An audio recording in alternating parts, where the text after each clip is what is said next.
Hi guys, welcome back to the YouTube channel of IMS Pragraj. So let's start with another set of this particular playlist. First, pause the video, try it on your own, and then proceed with the video solution. So this particular set is a Venn diagram based set which I've taken from previous year's SIMCATs, and the set says our society has three clubs: RCC, GCC, and GSC club for its residents. There are total 47 flats in the society and exactly one family resident in each flat. Following information is known about the membership of the resident of the society. Each family has to opt for membership of at least one club. The number of family opting for both GCC club and GSC club, but not for RCC club. Both RCC club and GCC club, but not for GSC club. And all the three clubs form a geometric progression with a common ratio 2, not necessarily in the given order. Okay. The number of families opting for GSC club is twice the number of family opting for both RSC and GSC club, but not GCC club. The number of family opting for GCC club is equal to the sum of the family opting for only RCC club and only GSC club. The number of family opting for both RCC club and GCC club is twice the number of family opting for both GSC and GCC club. The number of family opting for both RCC club and GSC club but not GCC club is 5 more than the number of family opting for both GCC club and GSC club but not RCC club. Also, the number of family for both GCC club and GSC club but not RCC club is not 0. Okay. Questions भी एक बार read कर लेते हैं, then maybe we can start the solution part.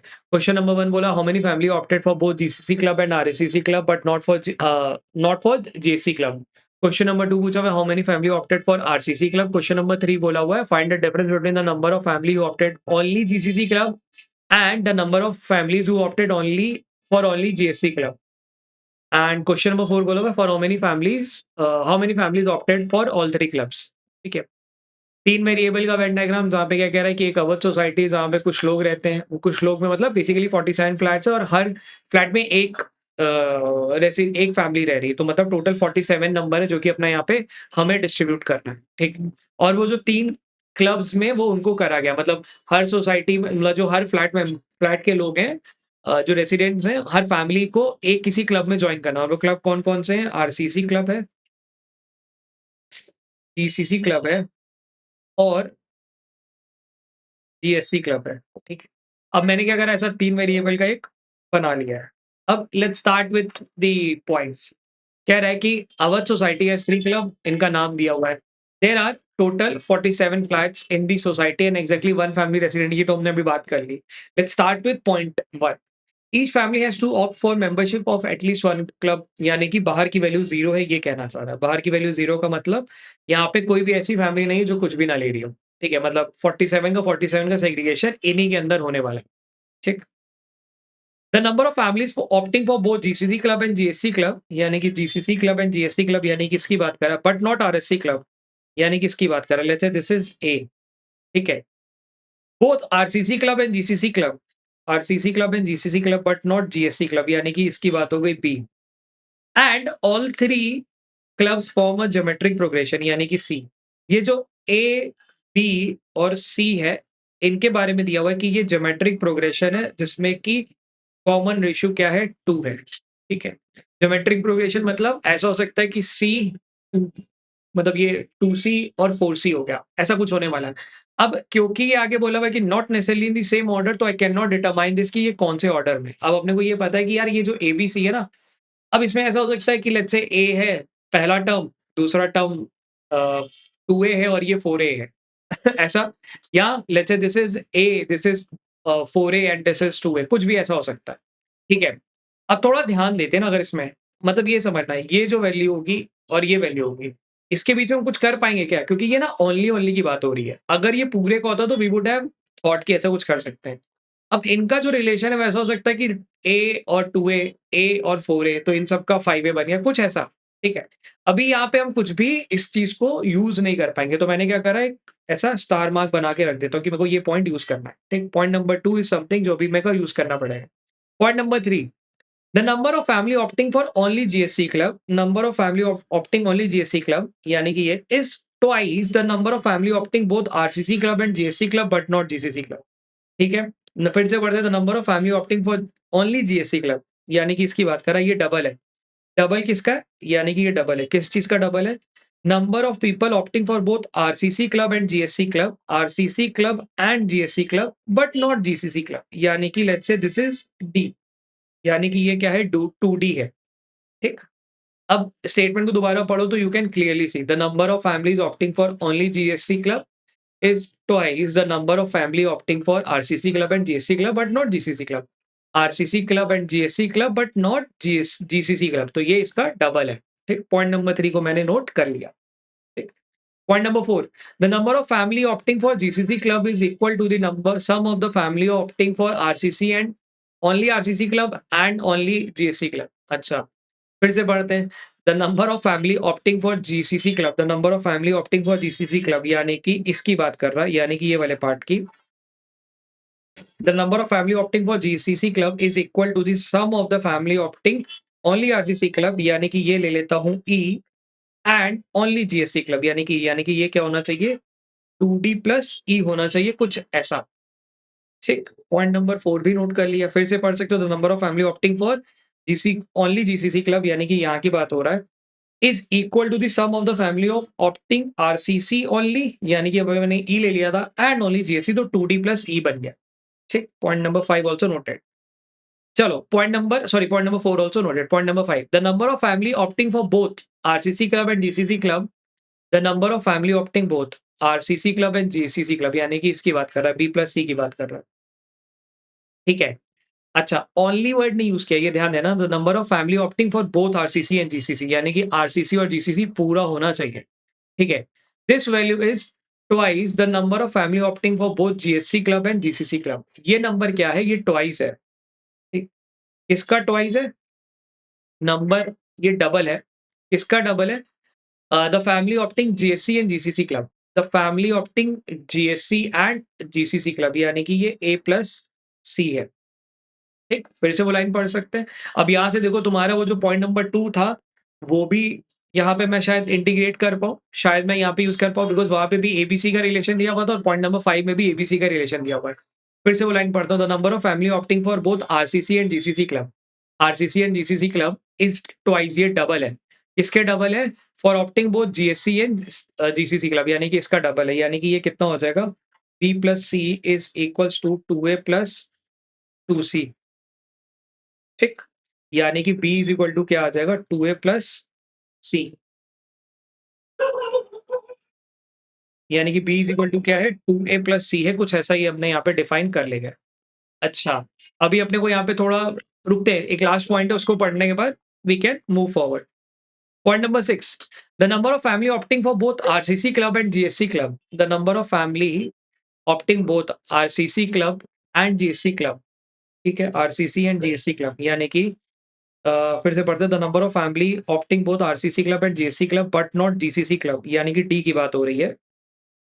ठीक है, is 5 मोर, ये 5 ज्यादा है किससे? 5 मोर। ठीक है, the number of family opting for both RCC and G, देखो, मतलब वेन डायग्राम में ना स्टेटमेंट को बार बार पढ़ के बस ध्यान देना, बहुत आसान होते हैं जनरली ये इन टाइप के सेट्स। ठीक है, the number of family opting for both RCC club and GSC club but not GCC club, यानी कि डी की बात हो रही है, इज 5 मोर, ये 5 ज्यादा है। अगर ये 5 ज्यादा है किसका?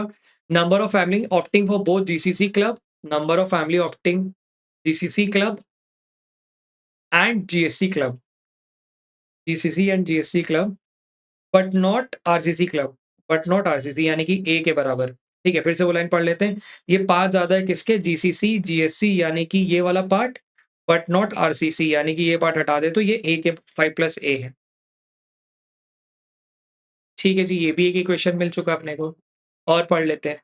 Also, the number of family opting for both GCC club and GSC club but not RCC club is not zero. Also, the number of family opting for both GCC club and GSC club and GSC club but not RCC club. ठीक है, यानी कि कह रहा है कि ये जो A की वैल्यू है वो जीरो नहीं है, ये कहना चाह रहा है। A की वैल्यू जीरो नहीं है। ठीक, देख सकते हो ना आप। And also the number of family opting GCC and GSC but not RCC is not zero. ठीक है, अब मैंने क्या करा, यहाँ पे अपने को क्या चीजें पता है? ए बी सी डी ई के फॉर्म पे मैं सब कुछ लेके चला गया जिसमें कुछ-कुछ इक्वेशन बन चुके हैं। एक इक्वेशन मिला b is equal to 2a plus c, एक इक्वेशन बन गया d is equal to 5a, एक पता है a is not equal to 0, ठीक है? और एक अपने को यहाँ पे वैल्यू दी गई है a, b, c जो है ज्योमेट्रिक प्रोग्रेशन में है जिसमें कि ऑर्डर क्या नहीं पता, ठीक है? ऑर्डर अपने को कुछ भी यहाँ पे नहीं पता, ठीक? इसके अलावा अपने पास एक नंबर है जो कि इनका सम का है वो है 47 जो कि यहीं पे सब पे सेग्रीगेटेड है। अब इसको यूज़ करके we are supposed to find out the value of each. क्योंकि यहाँ पे सब कुछ यूनिक पूछा हुआ है ये ध्यान देना। तो चांसेस आर वेरी हाई कि I will be able to crack the value of all this A, B, C, D, E जो मैंने बना रखा है ये सबकी वैल्यू मिल जानी चाहिए, ठीक है? थोड़ा सोचते हैं क्या कर सकते हैं, तो first thing we can think of इसकी इस 47 का सम क्या होगा, ठीक है? उसको मैं क्या ए और बी और सी के सबके फॉर्म पे मतलब लेके जा सकता हूँ, तो I can think of like this, ठीक है?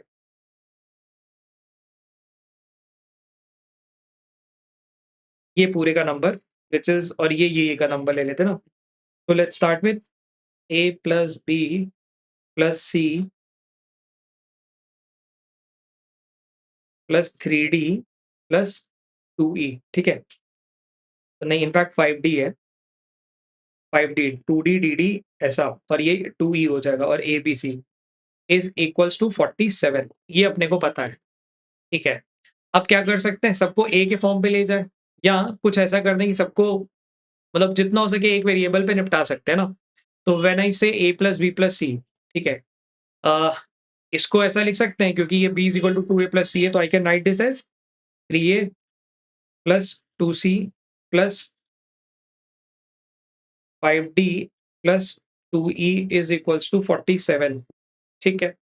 इसको और भी कुछ लिख सकते हैं 3a plus 2c plus 5d plus 2e इस d को भी हम हटा सकते हैं, ठीक है?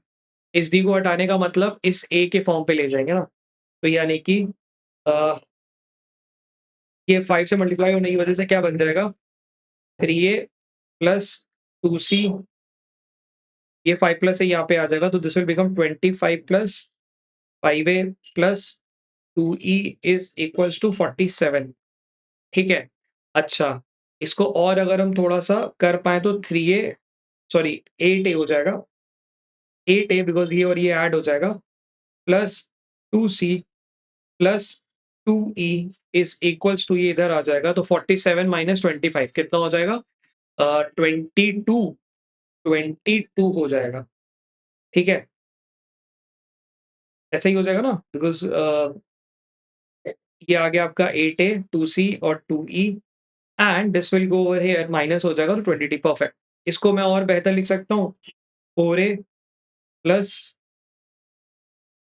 c plus e is equals to 11, ठीक है? अब देखो यार ये चीज़ अपने को यहाँ पे इतना मैंने थोड़ा ब्रेक डाउन कर ली। अब यहाँ पे यार क्या कर सकते हैं हम लोग? क्योंकि मेरे को पता है कि a की वैल्यू 0 नहीं होगी। अगर a की वैल्यू 0 नहीं होगी तो a की वैल्यू 1 हो सकती है, a की वैल्यू 2 हो सकती है, a की वैल्यू 3 हो सकती है। 3 भी नहीं हो सकती। उस केस में बाकी वैल्यूज़ को 0 लेना पड़ेगा, ठीक? यानी कि अगर मैं a की वैल्यू 1 ले लेता हूँ, ठीक है? ऐसा a की वैल्यू 1 ले लेता हूँ। उस केस में इसको थोड़ा वैसे नहीं बनाते ना ताकि कन्फ्यूज़न होगा आपको।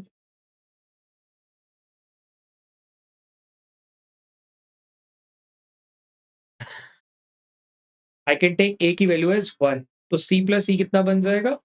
7, ठीक है? c प्लस e मतलब ये वाला पार्ट, ठीक। अच्छा आई कैन टेक a की वैल्यू एज़ 2 अगर a की वैल्यू 2 ले लूँगा तो c प्लस e कितना बन जाएगा? 3 ऐसा, ठीक? और क्या कर सकते हैं? थोड़ा और सोचते हैं। अगर a की वैल्यू 1 है, ठीक है?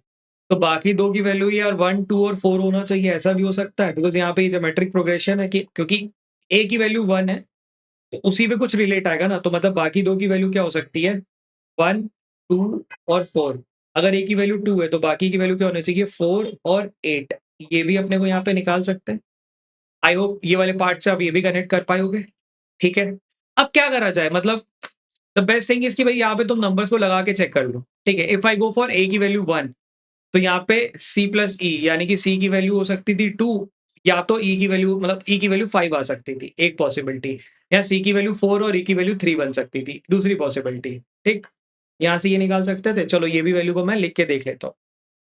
ठीक है?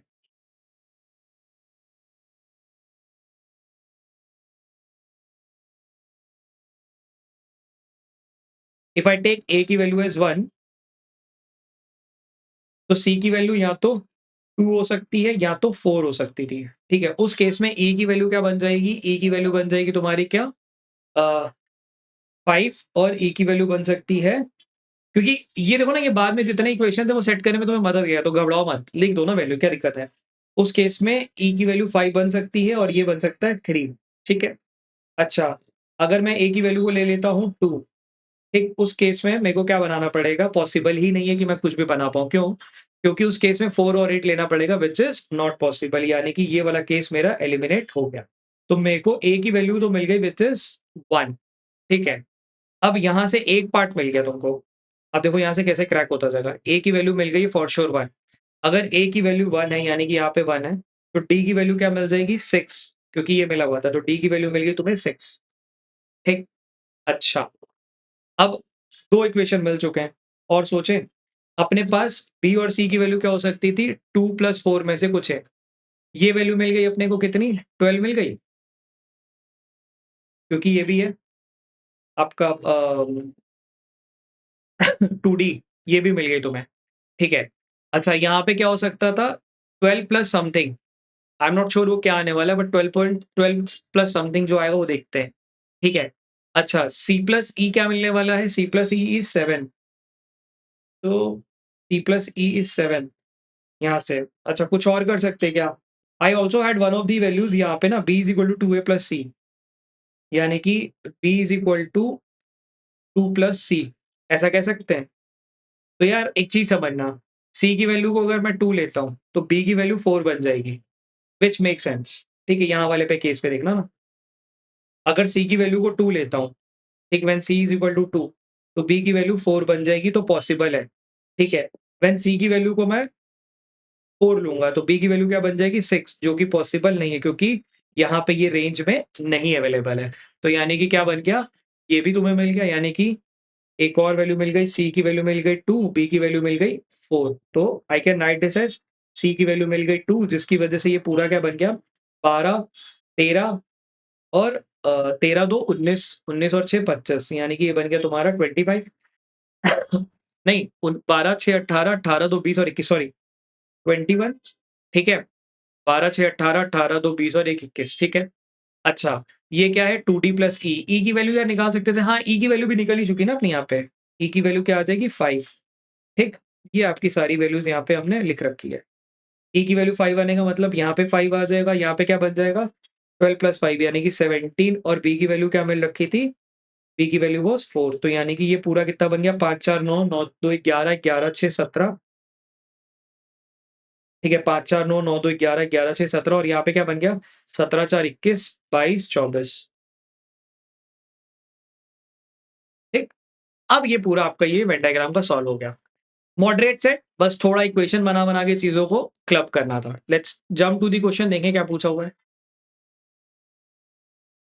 क्वेश्चन नंबर 1 पूछा हुआ है कि how many families opted for both GCC and RCC but not for GSC? ऐसी कितनी फैमिली जिन्होंने जीसीसी के लिए किया, आरसीसी के लिए किया बट जीएससी के लिए नहीं किया यानी कि बी की वैल्यू पूछा हुआ है तो आंसर क्या होना चाहिए 4 ठीक, सामने दिख रहा है। How many family opted for RCC club? 17 निकाला ना ये? एक find the difference between the number of family who opted for only GCC and the number of family who opted for only GSC यानी कि only GCC and only GSC इन दोनों का difference पूछा है कितना हो गया 5 ठीक है only GCC and only GSC यानी कि ये ठीक है how many families opted for all three clubs दो ठीक मॉडरेट सेट और बस इक्वेशन बना बना के आपको वैल्यू को निकालना था ठीक है चलो कीप प्रैक्टिसिंग